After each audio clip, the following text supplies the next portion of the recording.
AITA for announcing my ex's infertility in front of his girlfriend's family? Okay, so I'm Amelia, 27. I work at a law firm, which basically means I argue for a living, professionally, persuasively, and sometimes just for sport. My ex? Nick, the kind of man who thinks he's the main character when he's actually the poorly written side plot. We dated for 3 years. He was charming, funny, a little clueless, like a golden retriever who occasionally forgets taxes are real. But then, we hit a bump. We'd been trying for a baby for almost a year. Nothing. So being the responsible adults we pretended to be, we got tested.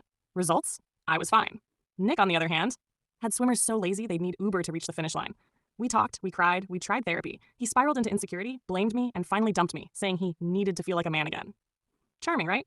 Fast forward 10 months, I'm over him, thriving, doing yoga, drinking overpriced smoothies, the usual healing arc. Then, out of nowhere, I get an invitation to his birthday dinner. From his mom. Apparently she and I were still family. Sweet woman, delusional, but sweet.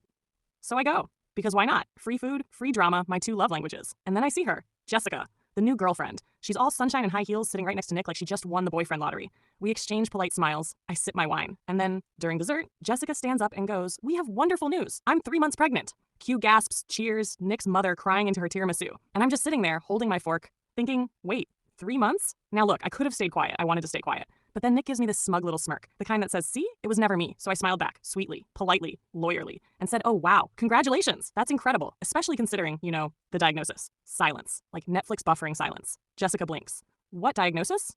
Nick's face, pale, like unbuttered toast. He mutters something about privacy, but oh no, we're past that. I just tilt my head and say, oh, I just meant the infertility test results. But maybe things changed. Science is wild these days. You could have heard a pin drop. His mom nearly choked on her spoon. Jessica left the table. Nick followed. And I finished my dessert, slowly, with pride and a side of cheesecake. Later, I got a very long text from Nick calling me cruel and jealous. His mother, though, she thanked me for finally exposing the nonsense. Apparently, Jessica's family is demanding a paternity test. Now, AITA for announcing my ex's infertility at his birthday dinner? Because sure, maybe it was petty, but he served arrogance for dessert? And I just brought the spoon.